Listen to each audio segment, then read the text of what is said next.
안녕하세요. 저는 큰 인연 끝에 또 다른 인연을 제 삶에 얻게 된 60대 여성입니다.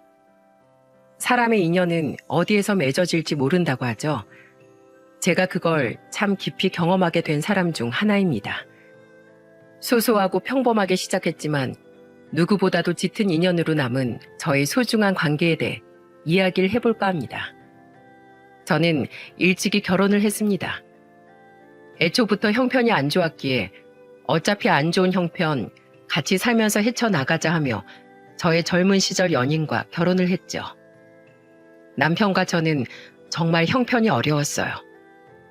둘 다 부유한 형편이 아닌 사람들끼리 만나 정말 힘든 젊은 시절을 보낼 수밖에 없었습니다. 남편과 저는 이 형편에서 하루라도 빨리 벗어나기 위해 악착같이 돈을 번 뒤 집 살 돈으로 대출까지 낀 후 숙박업소를 하나 차렸습니다. 차렸다기보단 인수했다는 말이 더 어울릴 텐데요. 좋은 기회로 숙박업소 건물 하나를 인수받을 일이 생겨 바로 인수를 받고는 건물이나 방들도 저희가 다 짓고 하기엔 돈이 너무 많이 들어 조그만 손을 본 정도였어요. 그래도 그 당시 깨끗하고 나름 사람들이 몰릴 정도의 수준은 되었기에 장사는 잘 되었습니다. 대신에 집 살 돈을 다 투자를 한 거였기 때문에 따로 살 공간이 없어 온 가족이 집 대신 그곳에서 생활을 했었어요. 그 시간이 거의 30년이 되었습니다. 초반에는 정말 장사가 잘 되었어요. 매일 만실인 덕에 방이 없어 손님을 더 받을 수 없는 날들이 정말 많았죠. 근데 얼마 안 되어 시설 좋은 곳들이 더 많이 생기고 최신식 숙박업소들이 많이 생겨나다 보니까 저희 집은 경쟁력을 좀 잃게 되었어요. 리모델링을 다시 해서 싹 고치고 싶었지만 그러기엔 비용이 너무 많이 들었습니다. 거의 새로 짓는 게 낫겠다 싶을 만큼의 비용인지라 다른 방안을 찾게 되었고 그 결과가 장기 투숙소로 들려서 운영을 하는 거였습니다. 저렴하게 장기 숙박을 내놓는다고 신문 광고를 내니까 여기저기서 문의 전화가 오기 시작했어요. 생각보다 장기 투숙하는 사람들이 많아 금세 방을 채울 수 있었어요. 저희는 창문이 없는 방은 35만 원을 받고 창문이 있는 방은 40만 원으로 받아 방을 내줬습니다. 다행히 손님들은 금방 찾는데 저희 집에 장기 투숙을 하시는 분들의 특징을 보면 하나같이 다 가난하다는 거였어요. 다들 거처할 곳이 없어 저희 집으로 오는 거였고 그중에는 사업하다가 쫄딱 망한 사람, 시골에서 서울로 상경해 취업을 준비하는 사람 등등 여러 종류의 사람들이 있었죠. 그런 사람들과 동거동락하며 잘 지내고 있었는데 그 사이 남편은 아들 하나와 저만 남겨두고는 일찍이 세상을 떠났습니다. 그래서 그 뒤부터는 저 혼자서 그 숙박업소를 운영할 수밖에 없었어요. 혼자서 숙박업소를 운영하면서 우여곡절이 있었지만 그때마다 아이를 책임져야 했던 엄마로서 저는 잘 헤쳐나갈 수 있었어요. 아들은 다 커서 독립까지 할 만큼 키웠는데도 제가 열심히 산 덕분에 늘 계속해서 제 숙박업소는 만실을 유지할 수 있었고 장기 투숙객들은 웬만해서는 잘 나가지 않았기에 빈방 나오는 게 드물기까지 했죠. 근데 그러다 한 분이 나가게 되었는데 그때 마침 기다렸다는 듯이 한 할머니가 오셨습니다. 방 있어요? 저도 여기서 살 수 있나요? 네, 안녕하세요. 몇 분이서 살 계획이세요? 저 혼자 살아요. 그러세요. 방은 있어요. 한 달에 35만 원이에요. 네, 제가 여기서 장기 투숙해야 하는데 괜찮아요? 1년 정도 생각하고 있어요. 네, 당연하죠. 돈만 주시면 더 오래 계셔도 돼요. 조심스럽게 들어오셨던 할머니는 그대로 저희 집에서 장기 투숙을 하게 되었고 그 뒤로 저는 그 할머니를 김씨 할머니라고 불렀어요.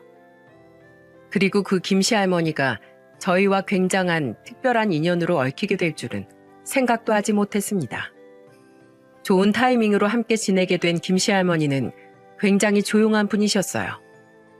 무슨 이유에서인지 모르겠지만 방 밖으로 나오는 일이 거의 없으셨죠. 그래서 오히려 제가 궁금해서 할머니 방으로 찾아갈 정도였어요.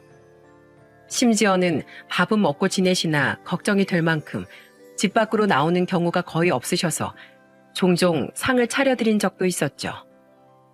똑똑. 예. 할머니, 저 여기 주인이에요. 오늘도 통 안 나오시는 것 같길래요. 식사는 하셨어요? 아, 예. 컵라면 먹었어요. 아이고, 그 연세 잡수시고 컵라면만 드셔서 되겠어요. 얼른 이 문 좀 열어보세요. 제가 먹던 반찬만 조금 해서 상 좀 차려왔으니까 이거라도 얼른 드세요. 예? 아니, 안 그래도 되는데. 할머니는 문을 열고는 그 상을 받아가면서 너무나 고마워하셨어요. 할머니, 힘드셔도 끼니는 잘 챙겨서 드세요. 할머니 지금 여기 들어오신 지 일주일이 넘었는데 밖에도 잘 안 나가시고 식사도 매일 라면만 드시잖아요. 혹시 할머니 돈이 없어서 라면만 드시는 거예요? 아유, 뭐 이 늙은이가 뭐 먹을 거에 연연해 할 나이도 아니고 그냥 있는 걸로 끼니 때우면 돼요. 그래도 그러면 안 되죠. 잘 드셔야 힘도 나실 텐데. 할머니 너무 몸이 약해 보이세요. 그러니까 잘 챙겨 드세요. 제가 이렇게 말을 하며 수저를 손에 쥐어드리자 할머니는 갑자기 눈물을 뚝뚝 흘리기 시작하셨어요. 감사합니다. 사장님, 감사합니다. 잘 먹겠습니다. 밥 한 공기에 눈물을 쏟으시는 걸 보니 참 아픈 사연을 가지고 있으신가 보다 싶은 생각이 들었어요. 그래서 그 뒤로도 종종 제가 다른 손님들은 몰라도 김씨 할머니 끼니만큼은 챙겨드리려고 애를 썼었어요. 할머니는 초반에는 집 안에만 계시다가 나중엔 또 밖으로 열심히 다니셨는데 알고 보니 폐지를 줍느라 그러시는 거였어요. 할머니, 오늘은 얼마나 버셨어요? 오늘은 2,000원 벌었어요. 아유, 하루 왼종일 주우러 다니시는데 그것밖에 못 받으셨어요? 좀 더 달라고 하시지. 폐지 값이 많이 떨어졌다고 해서요. 그래도 이게 어디예요? 하루에 2,000원 벌면 한 달이면 6만 원인데 저한텐 큰 돈입니다. 할머니는 그 왜소하고 약한 몸으로 정말 열심히 폐지를 주우며 돈을 모으셨어요.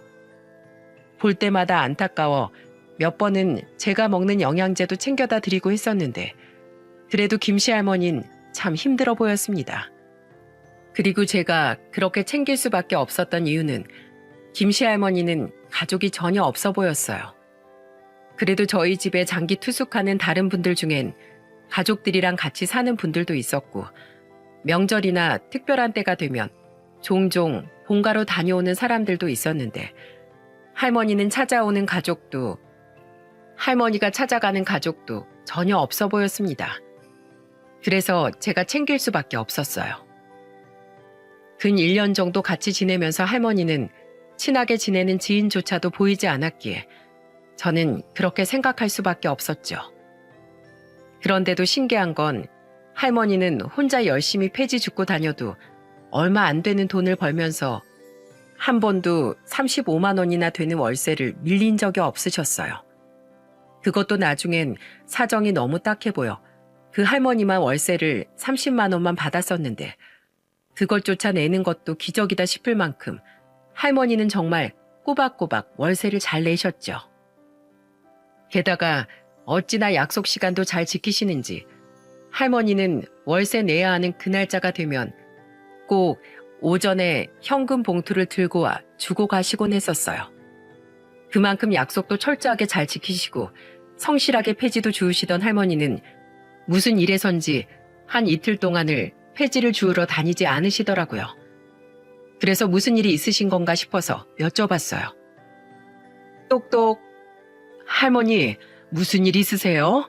요즘 통 밖에 안 나오시는 것 같아서요. 저는 평소처럼 할머니 방을 똑똑 두드리며 말을 걸었습니다. 근데 원래라면 한 번에 들려와야 할 대답이 들려오질 않더라고요. 그 뒤로 몇 번을 두들겼는데도 전혀 인기척이 없어 그때부터는 난리가 나기 시작했습니다. 별의별 생각이 다 들면서 큰일이라도 난 듯 싶어 얼른 카운터로 내려가 보조키를 가져와서는 바로 문을 따버렸어요.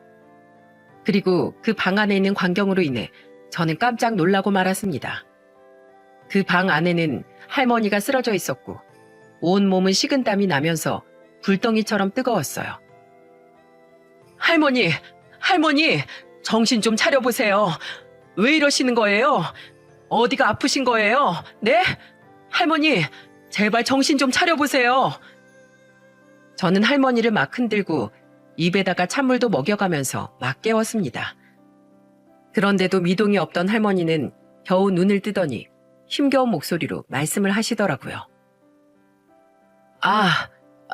사장님, 언제 오셨어요? 제가 깜빡 졸았네요. 졸다뇨. 지금 졸고 계신 게 아닌데 어디가 아프신 거예요 대체? 언제부터 이러셨어요? 괜찮습니다. 저 이제 일어나야겠네요. 무슨 소리세요? 당장 병원으로 가요. 할머니 지금 병원 안 가면 큰일 나게 생겼어요. 저는 맥없이 축 늘어져 있는 할머니를 모시고 곧바로 병원으로 모시고 갔습니다. 어차피 저희는 다들 장기 투숙객이 머물고 있는 곳이었기에 카운터를 보고 있을 필요가 없어 제가 차로 할머니를 직접 모시고 다녀왔어요. 병원에 가자마자 할머니는 바로 링게를 맞으러 들어가셨어요. 저는 보호자를 부르고 싶었지만 할머니에 대해 아는 것이 전혀 없었기 때문에 보호자도 부를 수가 없었습니다. 게다가 할머니 본인도 보호자가 없다며 부를 필요 없다고 하셨다고 하더군요. 그래서 보호자를 제가 대신해 의사 선생님과 이야기를 나눴어요. 의사 선생님은 심각한 목소리로 저에게 와서 말씀을 해주셨죠. 지금 할머니 상태로 봐서는 정확하게 검사를 더 해봐야 할 것 같은데 할머니가 무슨 일인지 모르겠지만 검사를 완강하게 거절하고 계세요. 그래서 저희로서도 지금은 어쩔 도리가 없네요. 보호자분께서 할머니를 좀 설득해 보셔야 할 것 같아요.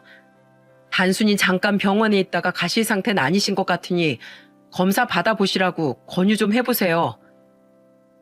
의사 선생님은 심각하게 말씀을 하셨고 저는 그대로 할머니에게로 가서 다그치듯 말을 건넸습니다. 할머니, 의사 선생님이 할머니 지금 검사 받아야 한다고 하시는데 왜 검사를 거부하고 계세요? 검사 받으셔야죠. 이 나이 되면 다 그래요. 식은땀도 나고 열도 나고 힘도 없고 그래요. 그러니까 그렇게 호들갑 떨 필요 없어요. 지금도 병원비가 얼마나 많이 나오겠어요. 우리 얼른 가요. 나 이제 괜찮아요. 멀쩡하니까 빨리 집으로 갑시다. 할머니는 저의 계속되는 권유에도 검사를 거부하셨어요. 그리고는 병원비가 아깝다면서 빨리 집으로 가자며 서두르셨죠. 제가 병원비를 대신 내드린다고 하는데도 거부를 하시는 할머니로 인해 그대로 집으로 돌아갈 수밖에 없었어요. 하지만 그날 이후 지금까지도 전 제가 만약 그때 할머니를 더 설득해서 어떻게든 검사를 받게 도와드렸으면 어땠을까 하는 아쉬움이 크게 남아 있습니다. 그때 제가 그냥 그대로 집으로 돌아온 게 정말 큰 한이 되고 말았어요. 그렇게 집에 오신 할머니는 정말로 괜찮아지셨는지 그 뒤로는 또 계속해서 폐지를 주우러 다녀오셨어요. 그리고 저는 그때부터는 더 할머니를 매 끼니를 챙겨드릴 만큼 할머니를 모시듯 살았어요. 하지만 김씨 할머니는 신세 지는 걸 너무나도 싫어하시는 분이라 공짜는 안 된다면서 늘 저희 숙박업소 청소를 하시곤 했어요. 그 힘든 몸으로 계단 청소를 하시거나 투숙객이 나가기라도 하면 그 방 청소까지 싹 하시는 등 저희에게 어떻게든 보답을 하려고 하셨죠. 할머니, 무릎도 안 좋으시면서 계단 청소는 또 왜 하세요? 청소 안 하셔도 된다니까 왜 자꾸 하세요? 할머니, 이불 청소는 제가 할게요. 아이 참, 객실 청소 하지 마시라니까 또 하고 계시네. 이렇게 매번 제가 말려도 소용이 없었어요. 제가 말리기라도 하면 늘 할머니는 한결같이 이렇게 대답을 하셨죠. 어떻게 은혜를 받곤 그냥 지나쳐요? 나 아직은 힘 남아 있어요. 이거라도 해야 내가 여기 염치껏 붙어 있지. 그러니까 말리지 마요, 사장님. 할머니의 고집은 그 누구도 꺾을 수가 없었기에 저도 그대로 보고 있을 수밖에 없었어요. 그렇게 할머니는 저희 숙박업소에 1년만 있겠다고 하시더니 점점 정이 붙어서 2년을 넘게 계셨어요. 할머니와 저는 겉으론 크게 안 보였을지 몰라도 속으로는 정이 많이 붙어 꽤나 가까운 사이로 잘 지내고 있었죠. 그러다가 우리 아들이 결혼을 하게 되었습니다. 결혼식을 앞두고 아들과 통화를 하는데 그 소리를 할머니가 들으신 듯 했어요. 아들, 결혼식 준비는 잘 되고 있어? 그래, 우리 며느리 참 마음에 든다. 너희 둘이 결혼해서 엄마는 안심이 돼. 얼마나 예쁜지. 그래, 알았어. 준비하는 거 마무리 잘하고 그날 보자. 그래, 들어가. 사장님, 아들이 결혼하나 봐요. 예, 저희 애가 이번에 결혼하게 됐어요. 애 키우느라 정말 힘들었는데 이제 장가 간다고 하니까 여러 생각이 드네요. 그러시겠어요. 결혼식은 언제예요? 이번 주 토요일이에요. 진짜 얼마 안 남았죠? 그러네요. 어디에서 하나요? 여기 옆 동네에 있는 결혼식장이 있잖아요. 거기서 하기로 했어요. 저는 할머니가 물어보시길래 그대로 대답을 해드렸어요. 근데 괜히 축의금 부담을 드리게 되는 걸까봐 오시라는 말씀을 따로 못 드렸습니다. 안 그래도 공짜는 안 좋아하시는 분인데 오셔서 식사라도 하시라고 하면 분명 축의금까지 준비해서 오실 것 같아 아예 결혼식 날 오시라는 소리를 하지도 않았어요. 하지만 저는 그 결혼식 당일날 정말 깜짝 놀라고 말았습니다. 결혼식 당일 하객 맞이로 정신없이 있는데 입구 쪽에서 절뚝절뚝거리며 익숙한 분이 들어오는 게 보였어요. 그건 다름 아닌 김씨 할머니였죠. 제가 따로 오시란 소리를 안 했기 때문에 당연히 안 오실 줄 알았는데 할머니는 그 약한 무릎으로 쩔뚝거리며 결혼식장 안으로 들어오고 계셨어요. 아니 할머니, 여기까지는 어떻게 오셨어요? 그래도 명색이 우리 사장님 아들 결혼식인데 와야죠. 제가 그동안 사장님께 받은 은혜가 얼만데 이 좋은 날 당연히 같이 축하해줘야 하는 거 아니겠어요? 은혜는 무슨 은혜예요. 저 월세 받을 것도 꼬박꼬박 다 받는데 그래도 그 이상으로 나한테 잘해주셨잖아요. 그리고 이런 자리는 사람들 많이 와서 축하해줘야 하는 자리 아니겠어요? 이분이 우리 사장님 아들이신가 보네요. 아들은 그동안 절 보러 숙박업소에 몇 번 왔지만 할머니와 직접적으로 볼 일은 없었기 때문에 이날 처음 서로 얼굴을 보는 거였어요. 네, 할머니. 안녕하세요. 안 그래도 저희 엄마한테 종종 말씀 많이 들었습니다. 저희 엄마 가게에서 든든하게 힘 되어주신다고 하시더라고요. 정말 감사합니다. 아이고, 아니에요.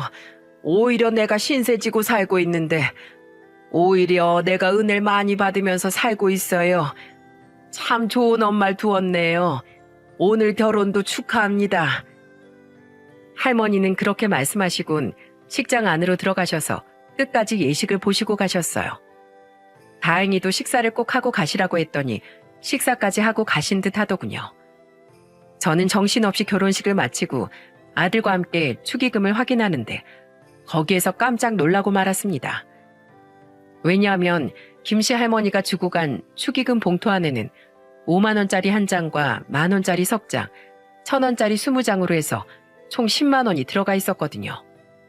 할머니는 어떻게든 10만 원을 맞추고 싶으셨는지 1,000원짜리까지 넣어서 가지고 오셨더라고요. 저는 할머니가 이 돈을 모으기 위해 사시사철 폐지 주우며 얼마나 고생을 많이 하셨는지 잘 알고 있기에 보자마자 감사하면서도 마음이 너무 아팠어요. 그래서 그날 바로 할머니에게 가서 말했죠. 할머니, 무슨 축의금을 그렇게나 많이 하셨어요? 할머니는 그냥 축의금 안 내시고 식사만 하고 계셔도 되는데 힘들게 모으신 돈을 잔뜩 넣어버리시면 어떡해요. 자, 할머니, 이거 제가 마음만 받을게요. 그러니까 이거 할머니가 도로 가지고 가세요. 아이고, 아닙니다. 내가 주고 싶어서 준 건데 왜요? 그리고 요즘 물가가 얼마나 비싼데. 괜찮으니까 도로 넣어요, 얼른. 저는 할머니께 10만 원을 받은 만큼 다시 돌려드리려고 했지만 극구 사양을 하셨어요. 역시나 그 고집을 말릴 수 없었기에 저는 도로 그 돈을 가지고 와서 어떻게 하면 할머니의 그 고마운 마음에 보답을 할 수 있을까 고민을 했습니다. 그리고는 좋은 방법을 하나 생각을 했죠.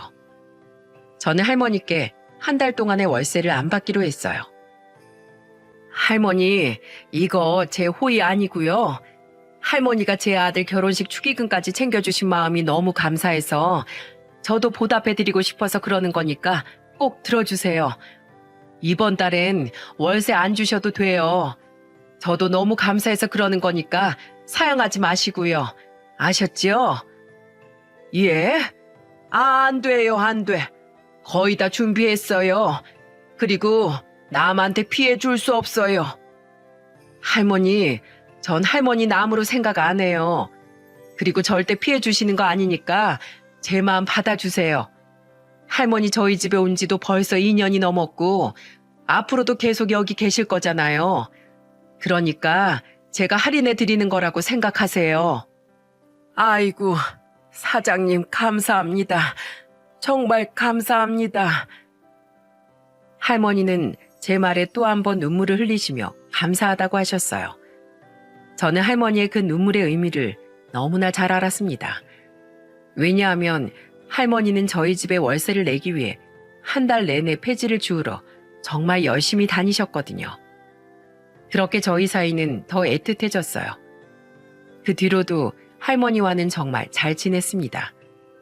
그러던 어느 날 저는 아주 경악할 일을 겪고야 말았어요. 어느 날 할머니는 평상시처럼 폐지를 주우러 나가시는 게 아니라 외출하시는 복장으로 나가셨습니다.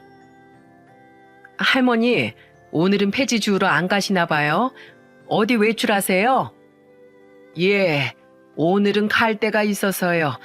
다녀올게요.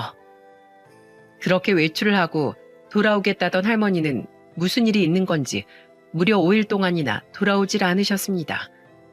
저는 그날 밤부터 할머니가 걱정되어 계속 전화를 걸었지만 전화를 받질 않으셨어요. 한참 연락이 없어 밖에서 무슨 일이라도 겪으신 건가 걱정이 되어 경찰서에 신고라도 하려던 찰나 할머니가 깜짝 놀랄 모습으로 돌아오셨습니다. 5일 만에 나타나신 할머니는 갑자기 갓 돌진한 아이를 한 명 데리고 들어오셨어요. 할머니에게 무슨 일인지 여쭤봤지만 밤이 늦었다며 그대로 들어가신 할머니를 더 붙잡지 못하고 그 다음 날이 되어서야 할머니가 외출하신 이유, 그리고 뜬금없이 아기를 데리고 들어온 이유를 들을 수 있었죠. 그리고 할머니에게 모든 자초지종을 들은 저는 경악할 수밖에 없었어요. 할머니, 도대체 무슨 일이 있으셨던 거예요? 어딜 다녀오셨길래 저 아이를 데리고 들어오신 거예요? 네, 제 아들 장례식장에 다녀왔습니다. 네? 장례식장이요? 아니, 할머니 아들이 있으셨던 거예요? 전 그동안 할머니가 다른 사람들이랑은 아예 교류가 없으셔서 가족이 없는 줄 알았어요. 아니, 근데 어쩌다 아드님 장례식장을... 예, 저한테 아들이 하나 있었어요. 아들놈이 일찍이 결혼을 하긴 했었는데 얼마 못 살고 이혼했다가 며느린 떠나버리고 아들놈이랑 손주랑 둘이 살았어요. 근데 갑자기 사고로 세상을 떠났습니다. 저보다도 먼저 갔네요. 가버렸네요. 저는 할머니 입에서 나오는 말로 인해 계속해서 충격을 받을 수밖에 없었어요. 왜냐하면 아무 가족도 없는 줄만 알았던 할머니한텐 아들이 있었고 가족이 있는 할머니가 장기 숙박업소에서 지내게 된 이유도 바로 아들로 이남이었기 때문이었어요. 그 뒤로 계속해서 할머니에게 이야기를 들어보니 할머니의 아들은 철이 없었는데 그동안 사업을 한다고 할머니 돈에 집까지 다 팔아먹었다고 하더라고요. 할머니는 남편도 일찍 죽고 옆에 있는 거라곤 딱 하나밖에 없는 아들이었기에 그 아들 하나 잘 살아보라고 있는 거 없는 거 간이고 쓸개고 영혼까지 끌어모아 아들을 도와주셨다고 했어요. 하지만 아들의 사업은 처참하게 무너져 그대로 망해버렸다고 하더군요. 그 뒤로는 완전히 오갈 데 없는 빈털터리 신세가 된 할머니는 그래서 여기 숙박업소를 찾아온 것이었어요. 할머니가 우리 숙박업소에 찾아온 것이 2년 전이었는데 그동안 아들하고는 연락 한 번 안 하면서 지내셨다고 하시더라고요. 근데 2년 내내 교류 없이 지내던 아들이 술을 마시고 스스로 극단적인 선택을 했고 그 연락을 전 며느리에게서 받아 장례식장으로 가게 된 거였습니다. 근데 그 장례식장에서 며느리가 이렇게 말했다고 하더군요. 저기 어머니, 저 애 못 키우겠습니다. 저도 너무 힘들어서 죽고 싶어요. 어머님도 제 사정 아시잖아요. 제가 어머님 아들 때문에 얼마나 힘들었는지 아시잖아요. 지금도 저 아이 키울 여건 안 될 만큼 힘들어요. 그래서 말인데 아이는 국가시설에 맡기겠습니다. 며느리는 이혼할 때 알아서 양육권도 포기할 만큼 결혼 생활에 지쳐 있었기 때문에 아들이 죽고 난 이후로는 아예 아이를 국가시설로 보내겠다고까지 했다고 하네요. 그러니 며느리가 아이를 국가시설에 맡기겠다고 하니 할머니는 차마 아이를 버릴 수 없어 데리고 오신 거였죠. 저는 전 재산 다 잃고 집도 잃고 아들 잃고 며느리까지 잃고 다 잃은 할머니가 너무 안타까웠습니다. 저한테 그저 덤덤한 목소리로 외출 좀 하겠다며 나가신 할머니는 5일 동안 아들의 장례를 치르고 며느리와 대치까지 하며 손주를 데리고 온 것이었어요. 근데 할머니는 끝까지 자신의 처지에 대한 신세 한탄은 일체하시지 않고 저한테 부탁만 하시더라고요. 아직 애가 어려서 손님들한테 시끄럽다고 민원이 들어올 수도 있는데 그것만 좀 양해해 주세요. 제가 최대한 손주 울지 않도록 잘 보살피겠습니다. 할머니는 이미 처음부터 저한테 이 모든 이야기를 꺼내실 때 진짜는 이 말씀을 하시려고 저한테 말씀을 하셨던 거였어요. 정말 너무 딱했습니다. 너무나 안타까웠어요. 그래서 저는 할머니를 생각해 말을 했죠. 할머니, 그건 걱정 안 하셔도 되는데 그래도 앞으로 어쩌시려고 그러세요. 지금 환경이 너무 안 좋잖아요. 할머니 건강도 안 좋으시고 지금 경제적인 상황도 안 되시는데. 아니에요. 저 키울 수 있습니다. 저 오래 살 수 있어요. 난 우리 손주가 너무 불쌍해요. 어쩌면 우리 손주가 이렇게 된 건 다 내 탓일지 모릅니다. 아니, 다 내 탓이에요. 실은 내가 우리 아들한테 너무 모질게 했어요. 우리 아들 사업 망했을 때 내가 그럴 수 있다며 다독여 줬어야 했는데 너무나 원망스러워서 심하게 대했어요. 왜 내 돈을 다 가져가서 망하게 했냐? 왜 내 인생을 이렇게 못 살게 구냐? 그러면서 너무 힘들게 했어요. 그러지 말았어야 했는데 모든 상황이 다 이렇게 된 건 전부 나 때문이에요. 나 때문에 우리 아들 죽은 거나 마찬가지예요. 이야기를 더 들어보니 할머니는 아들이 자신의 전 재산을 가지고 간 것 가지고 뭐라고 많이 하신 듯 했어요. 그 눈빛에 한이 서려 있는데 제가 다 눈물이 났습니다. 그래서 저는 할머니와 할머니 손주를 받아들일 수밖에 없었어요. 근데 정말로 할머니는 아기 기저귀 값도 분유 값도 없었어요.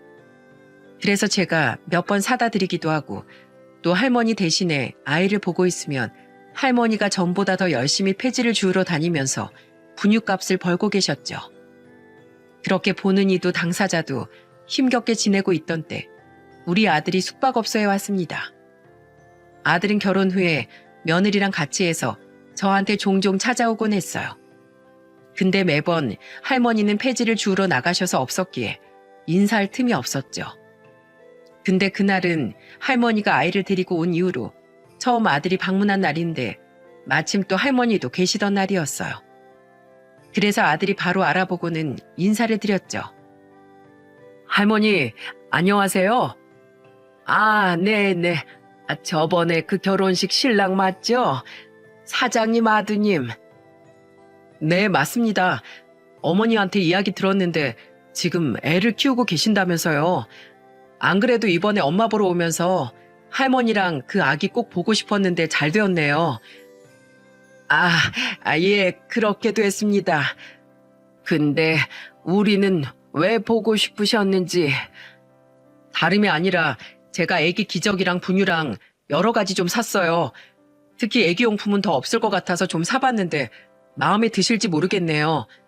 할머니, 제가 앞으로 주기적으로 기저귀랑 필요한 물품들 넣어드릴 테니까 부담 갖지 말고 이거 아이를 위해서 써주세요. 할머니만 생각하지 마시고 애도 생각하셔야죠. 그러니까 부담 갖지 마시고 받아주세요. 엄마하고도 이미 상의 다 된 거니까 사양 말고 받아주세요. 엄마가 할머니라면 극구 사양할 거라고 하셨는데 이젠 할머니만 생각하실 게 아니라 아이를 생각하셔야 하잖아요. 그러니까 사양 말고 꼭 받아주세요. 아셨죠? 아유, 고맙습니다. 고마워요. 복 받으실 거예요. 정말 고맙습니다. 안 그래도 기저귀 값도 없어서 힘들었는데 고맙습니다. 처음으로 할머니는 아무 사양 없이 제 아들의 호의를 받아들였어요. 근데 그럴 수밖에 없었던 게 정말 할머니는 기저귀 값도 분유 값도 없는 상황에서 이제는 아기까지 봐야 했기 때문에 폐지를 주우러 갈 시간도 없었어요. 할머니는 내색은 안 하셨지만 이미 그 모든 것이 다 제 눈에는 보였어요. 그래서 실은 제가 먼저 아들에게 전화를 해서 이야기를 했던 거였습니다.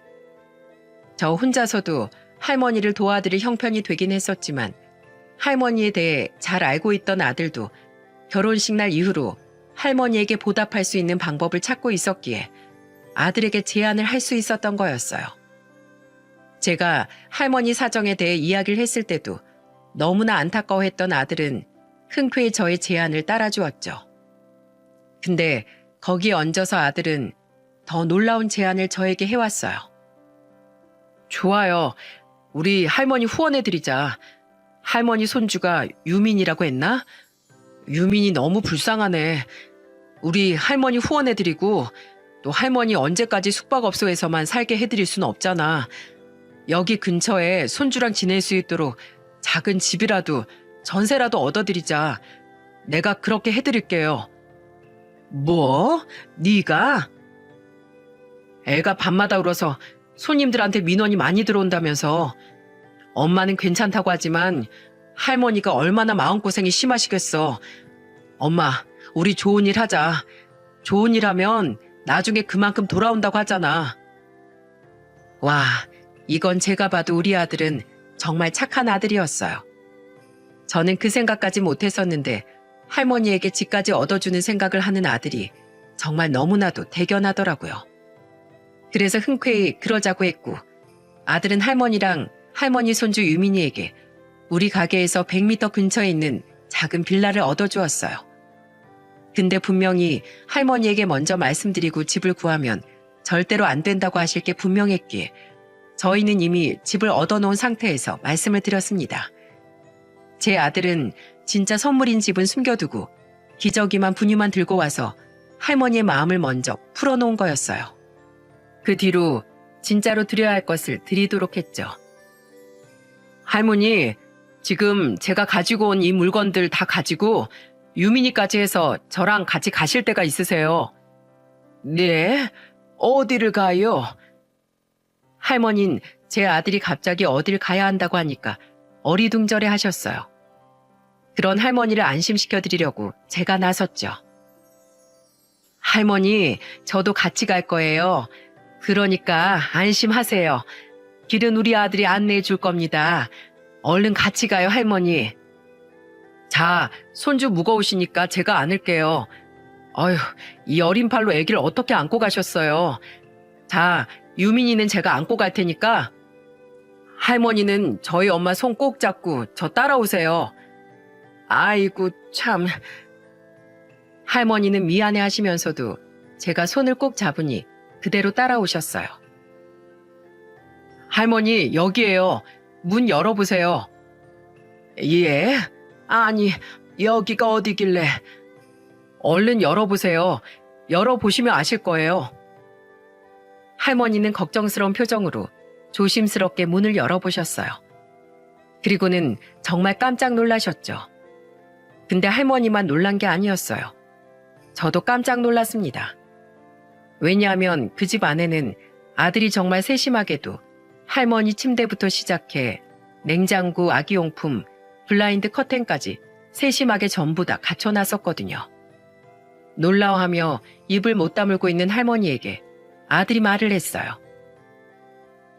할머니, 앞으로 여기서 지내세요. 이제부터 여기가 할머니 집입니다. 예?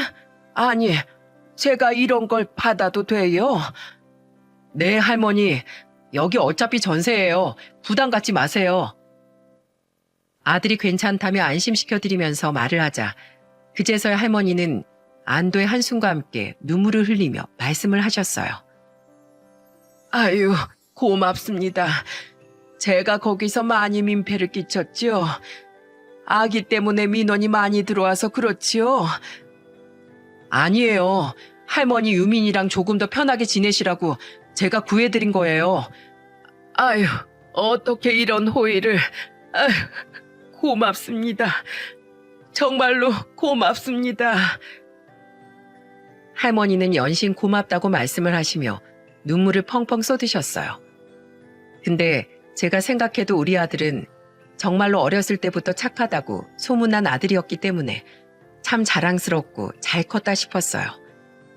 사실 제 아들은 할머니가 혼자 왔을 때부터 한 번씩 궁금해했었어요.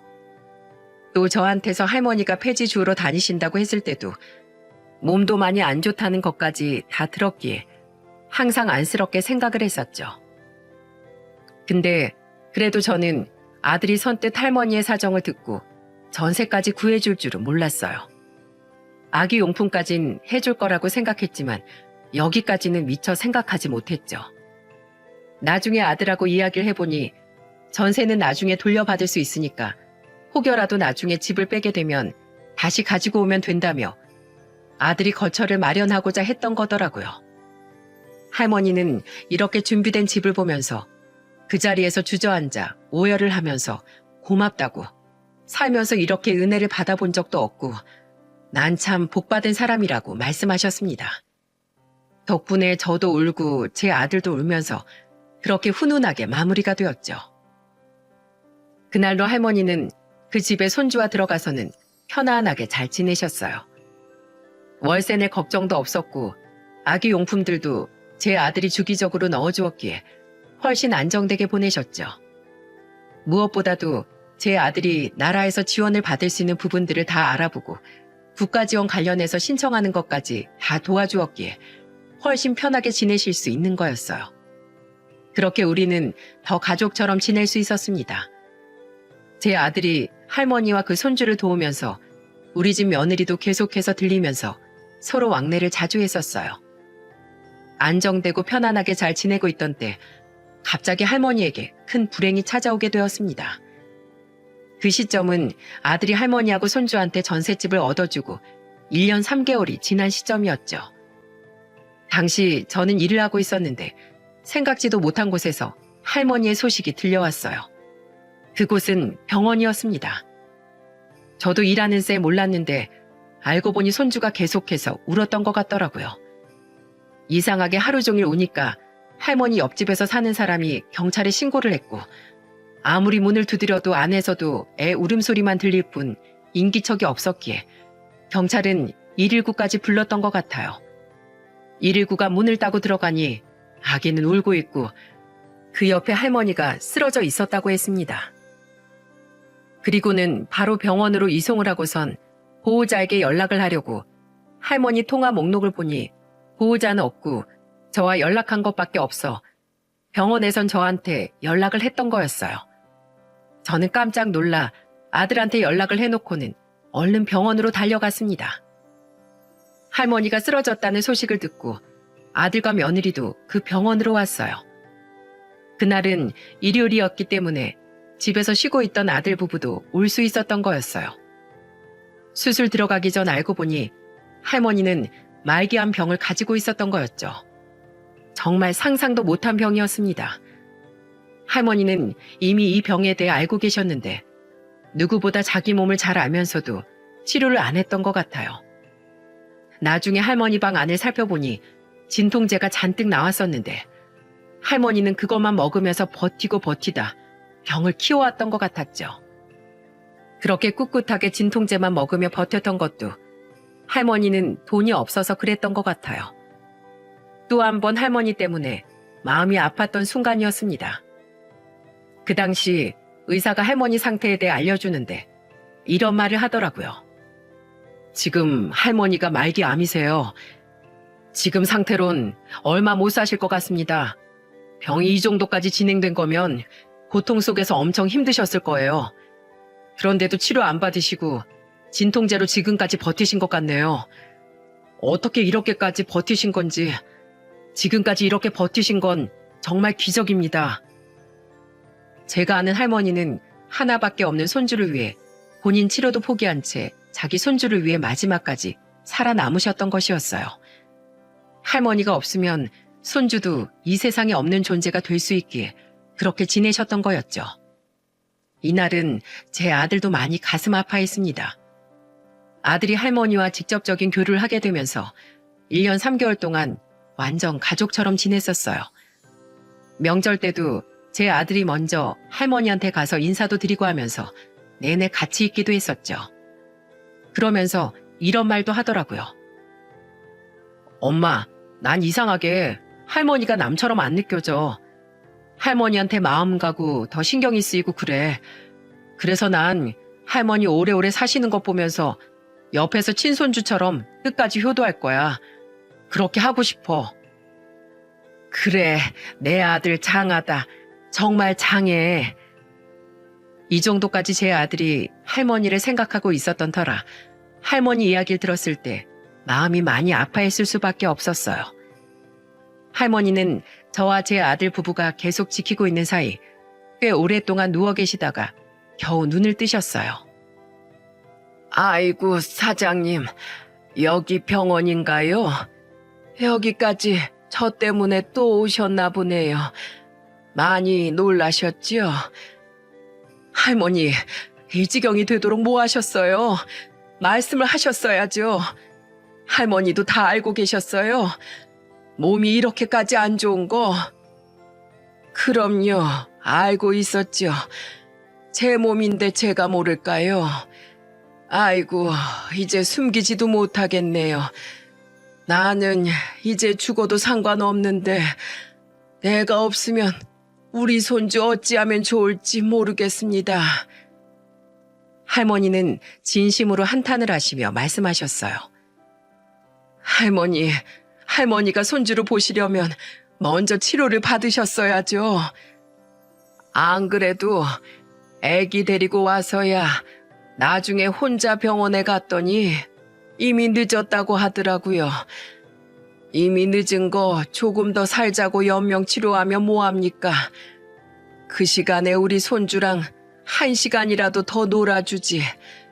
전 치료보다 손주를 택했습니다. 아휴, 할머니. 저는 할머니의 한탄을 듣는데 눈물이 쏟아지듯 내렸습니다.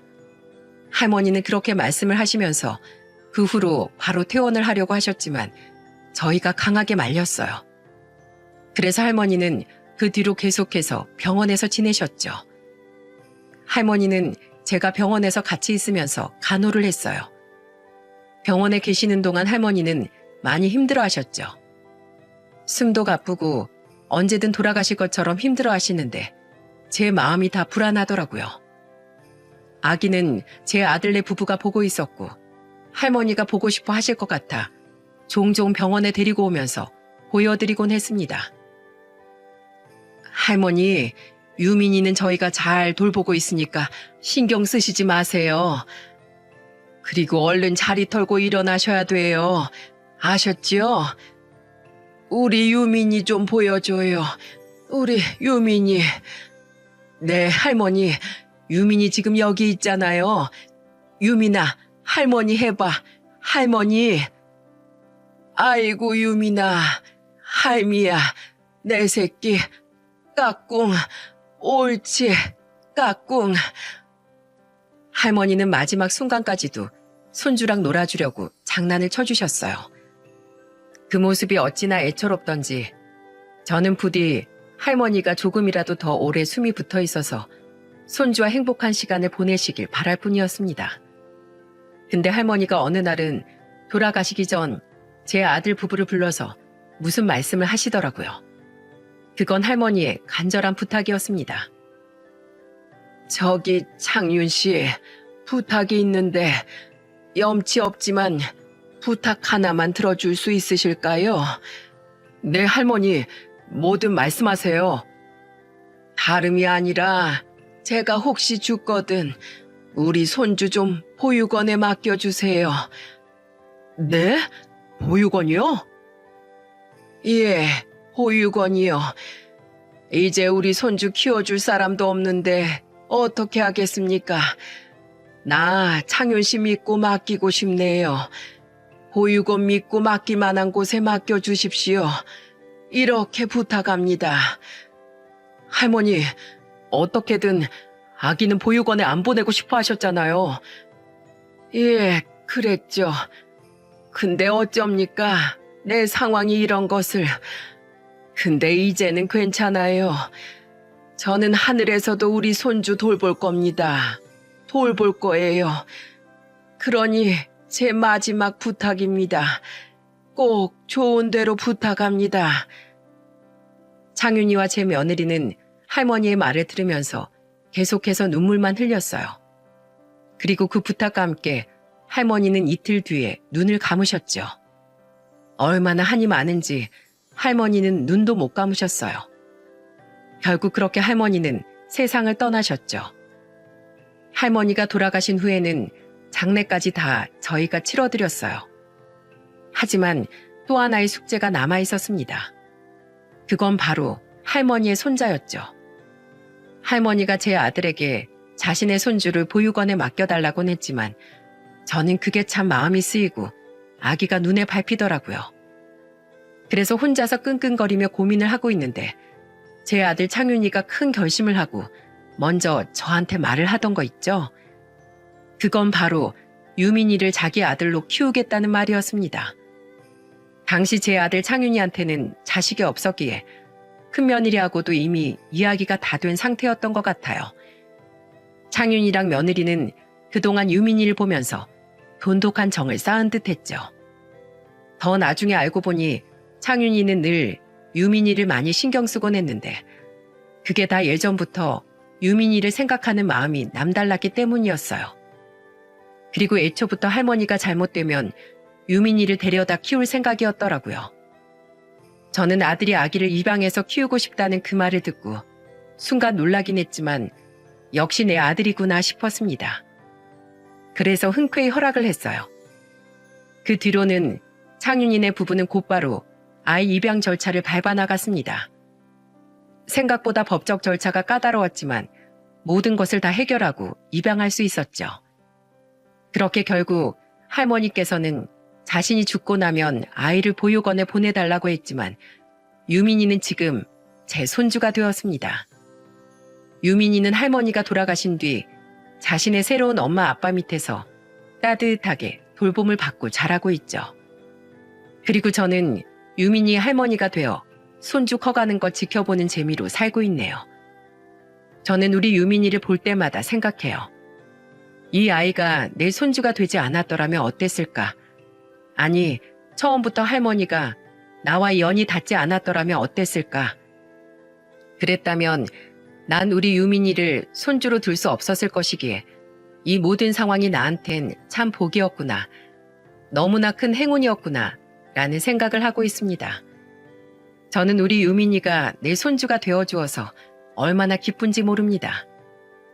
그래서 오히려 나에게 유민이를 선물로 남겨주고 간 할머니가 고마울 따름이에요. 그리고 정말 많이 보고 싶네요. 할머니의 그 천진한 웃음과 구부정한 걸음으로 저에게 다가와 떡을 나눠주시던 그 따뜻한 손이 너무나 그립습니다. 할머니, 지금 유민이와 저희 보고 계신가요? 할머니로 인해서 맺어진 이 연이 저에겐 참 소중하네요. 그리고 저에게 가장 큰 인연이 되어준 할머니도 무척이나 보고 싶습니다. 할머니가 돌아가시기 전에 말씀하셨던 것처럼 유민이 잘 돌봐주세요. 하늘에서 항상 지켜봐 주세요.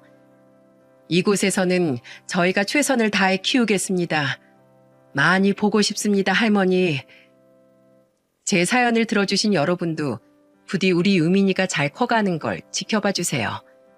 그리고 우리 자랑스러운 아들과 며느리도 가슴으로 낳은 자녀를 잘 키울 수 있도록 응원해 주시고요. 또 저는 여러분의 인생에도 참으로 소중한 인연을 맺을 행운이 찾아오길 기도하겠습니다. 감사합니다.